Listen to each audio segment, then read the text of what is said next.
জানেন কি ভগবান জগন্নাথ কেন বছরে একবার 15 দিনের জন্য অসুস্থ হয়ে পড়েন? এর পেছনে লুকিয়ে আছে এক ভক্ত আর ভগবানের অকল্পনীয় প্রেমের কাহিনী। মাধব দাস ছিলেন জগন্নাথের এক অটল ভক্ত। স্ত্রীর মৃত্যুর পর তিনি সংসার ছেড়ে পুরো জীবনটাই প্রভুর সেবায় উৎসর্গ করেছিলেন।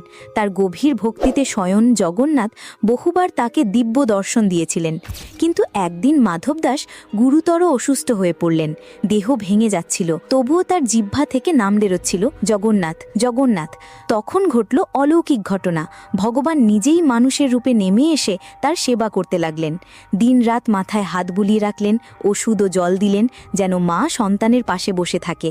কিছুদিন পর মাধব দাসের জ্ঞান ফিরলে তিনি দেখলেন স্বয়ং জগন্নাথ তার পাশে দাঁড়ানো। তিনি কাঁদতে কাঁদতে বললেন, প্রভু, আপনি ত্রিলোকের অধিপতি, ইচ্ছে করলেই তো আমাকে এক মুহূর্তে সুস্থ করতে পারতেন। আপনাকে আমার সেবা করতে হলো কেন?